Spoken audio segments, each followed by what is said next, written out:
শুভ সকাল আমার মিষ্টি বন্ধুরা, তোমরা সবাই কেমন আছো? আশা করছি যে যেখানে আছো ঈশ্বরের কৃপায় ভালো আছো, অনেক অনেক সুস্থ আছো। তো আজকে দেখো শীতলা পুজো আছে আমাদের বাড়ির পাশে। তো সেই জন্য আমি দেখো সাদা একটা শাড়ি পরে রেডি হয়ে গেছি। এখানে দেখো দুধ, বাতাসা, কলা, আলু, চাল আর দুধ নিয়ে দেখো এখানে এসছি। মন্দিরে পুজো হচ্ছে আর এদিকে দেখো সবাই মানে পুজোতে বসেছে। এখন পুরোহিত মশাই মানে পুজো করছেন, এখনও অঞ্জলি দেওয়া শুরু হয়নি। তো এদিকে দেখো এই যে ঠাকুরটা যখন ঢুকিয়েছিল সেই তখনকার ভিডিও। আর এখানে দেখো সবাই বসে আছে আর সবাই কথাবার্তা বলছে আর ফল টল কাটছে আর সবাই প্রসাদ এনে দিচ্ছে আর কি। তো তারপরে দেখো পুজো টুজো দিয়ে আসার পরে দেখো ঘরে এসে জামা কাপড়গুলো ভাঁজ করবো। এখন অনেক টাইম চলে গেছে, তো তাই আমরা একটু ঘুমিয়েছিলাম, মানে আমি আর পাপা সোনা একটু ঘুমিয়েছিলাম। তো সেই ঘুম থেকে উঠেই দেখো এদিকে জামা কাপড় ভাঁজ করছি। পাপা সোনা এখন শুয়ে আছে, এখনও উঠিনি।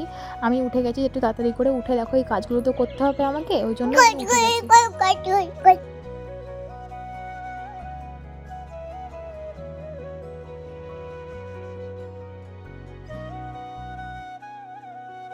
তো দেখো পাপা সোনা তো শুয়ে আছে, ওই জন্য আমি দেখো একটু ঝটাপট করে এই মগটা একটু না নোংরা হয়েছিল হালকা একটু, তো এটা একটু ভালো করে ঘষে মেজে পরিষ্কার করে নেবো আর কি।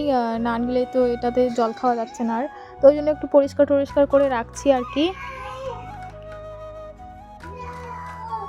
মানে জল আনতে যাবো, একটু পাশের কল আছে সেখানে জল আনতে যাবো, এদিকে ওই জন্য একটু মেজে ঘষে নিচ্ছি।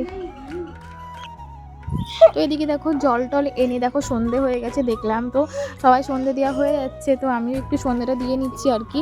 আর পাপার সময় তো আমার পাশে আশেপাশে ঘুরঘুর করছে, ও তো সবসময় এটাই করে। তো এদিকে আমি সন্ধেটা দিয়ে নিচ্ছি এখন ঝটপট করে। আর পাপা সোনার কাণ্ড তোমরা একটু দেখো, ওই যে কি করছে ও, ওই দেখো ও বাইরে ছিল, বাইরে থেকে ঘরে আসলো, দেখো সন্ধ্যাবেলা আমাকে প্রণাম করছে। এটা একদম কথা হলো? আমার তো হাসি পাচ্ছিল, মানে কোনোদিনও করে না, হট করে আজকে করলো। তো আমার কেমন কেমন একটা লাগছিল জানো না মনের ভিতরটা। তো যাই হোক তোমাদেরকে দেখালাম। তো তারপরে দেখো সন্ধ্যে দেওয়ার পরে পাপা সোনা দেখো পাপা সোনা বাইরে গেছিলো, বাইরে বলতে আমার রান্নার জায়গাটায় গেছিলো, গিয়ে না ও না পায়ের পরে ইটটা ফেলেছে। আমি বুঝতে পারিনি যে ইটটা কী করে পায়ের পরে পড়লো, দেখেই ও পায়ের পরে ইট পড়ে রয়েছে। ও কান্না করছিল প্রচুর আর পাটা ফুলে গেছে। তো সঙ্গে সঙ্গে বরফটা নিয়ে এসে আমি ওর পায়ে দিচ্ছি।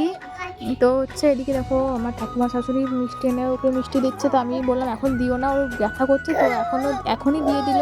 তো যাই হোক ও এটা খাবে, ওই জন্য ভীষণ বিরক্ত করছে। তো পরে বরফটা দিতে হবে।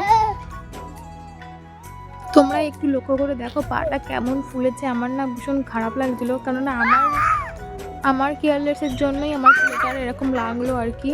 তো কি করব আমি বুঝতে পারিনি। চিল্লায় না মাম্মা। দেখো এখন ভয়েস ওভার দিচ্ছি, পাপ্পা শোনা এখন চিল্লামিল্লি করছে। তো কি করব, এটা মানে হয়, এটা হয় বাচ্চার কাছে, ছোটো বাচ্চার কাছে থাকলে এটা হয়। তো তোমরা একটু মানিয়ে গুছিয়ে নিও। পাপ্পা শোনায় মিষ্টিটা এখন খাবে। আর কি বলতো, ও নিজের ভিডিও দেখছে, তো ওই জন্য ও একটু চিল্লামিল্লি করছে। তো তোমরা কিছু মনে করো না প্লিজ। তারপরে দেখো একটু মুড়ি নিয়ে আসলাম, মানে চাটা করে নিয়ে আসলাম। আর এদিকে দেখো চা মুড়ি খাচ্ছে, পাপা সোনাকেও মুড়ি দিয়েছি। তো ওর মাটি থেকে মুড়ি খাচ্ছে আর আমি আমার বাড়ি থেকে মুড়ি খাচ্ছি। তো তারপরেও এখান থেকে নিয়ে একটু করছিল। তো আমি এই যে চা আর মুড়ি খাচ্ছি। এখন গরমের টাইমে চা খাওয়াটা উচিত না, তবুও আমার চা খাওয়াটা মানে আমি ছাড়তে পারবো না। সকাল বিকেল আমার চা লাগবে, নাহলে আমি পাগল হয়ে যাবো চায়ের জন্য। তো দেখো ও এখন হাই করে দিচ্ছে তোমাদেরকে। তো দেখো তোমাদেরকে তো বললাম যে আজকে শীতলা পুজোর পালনই ছিল। তো আজকে সারাদিন রান্নাবান্না কিছু করিনি। আর আমাদের শীতলা পুজো হলে বাড়িতে রান্নাবান্না করতে নেই। তো এদিকে দেখো বাড়ির পাশে তো ওরা খিচুড়ি করেছিল, মানে যেখানে পুজো হয়েছিল সেখানে খিচুড়ি করেছিল।